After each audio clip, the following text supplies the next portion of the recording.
আসসালামু আলাইকুম ভিউয়ার্স, কেমন আছেন সবাই? তো গত বছর 5 আগস্ট সাবেক প্রধানমন্ত্রী শেখ হাসিনা ক্ষমতাচ্যুত হওয়ার পরে সারা বাংলাদেশে খুবই আলোচিত একটা শব্দ হচ্ছে ফ্যাসিস্ট। তো ফ্যাসিস্ট বলতে কি বোঝানো হচ্ছে? তো ফ্যাসিস্ট বলতে বোঝানো হচ্ছে একটা ব্যক্তি বা গোষ্ঠীকে যারা ক্ষমতার বলে নিজেদের মত এবং নিয়ম বাকিদের উপর চাপিয়ে দিয়েছিল এবং যারা ভিন্ন মতাবলম্বী মুক্ত চিন্তার মানুষদেরকে কঠোর হস্তে দমন করেছিল, তাদেরকেই বলা হচ্ছে ফ্যাসিস্ট। তো 15ই আগস্ট হচ্ছে বঙ্গবন্ধু শেখ মুজিবুর রহমানের শাহাদাত বার্ষিকী।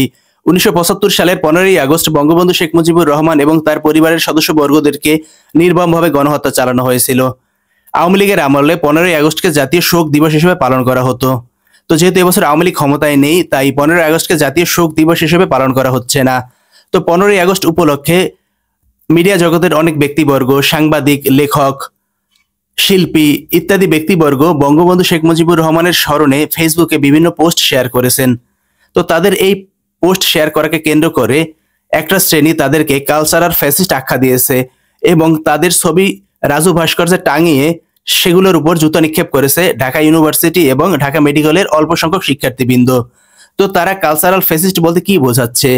তো কালচারাল ফ্যাসিস্ট বলতে তারা বোঝাচ্ছে যে মিডিয়া জগতের এবং সাংস্কৃতিক অঙ্গনের ওইসব ব্যক্তিবর্গ যারা মিডিয়াকে ব্যবহার করে বা সাংস্কৃতিক অঙ্গনকে ব্যবহার করে মুজিববাদ এবং বাকশালী চেতনাকে আবার ফিরিয়ে আনতে চাচ্ছে।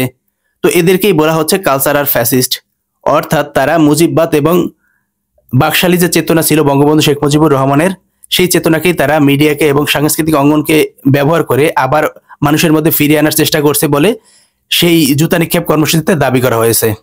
তো যাদের ছবিতে জুতা নিক্ষেপ করা হয়েছে তাদের মধ্যে উল্লেখযোগ্য হচ্ছে ক্রিকেটার সাকিব আল হাসান, চিত্রনায়ক শাকিব খান, অভিনেতা ইরফান সাজ্জাদ, সাজু খাদেম, মেহের আফরোজ শাওন, মেহজাবিন, সুনেরা বিনতে কামাল, সাংবাদিক আলমগীর ইত্যাদি ব্যক্তিবর্গ। তো ভিউয়ার্স, আজকের ভিডিও এই পর্যন্তই। আশা করি আজকের ভিডিওর মাধ্যমে আপনারা কালচারাল ফ্যাসিস্ট বলতে কি বোঝানো হচ্ছে সেটা বুঝতে পেরেছেন। তো আমি এর ভিডিওকে দীর্ঘায়িত করব না, আজকের মতো এই পর্যন্তই। সবাই ভালো থাকবেন। আল্লাহ হাফেজ।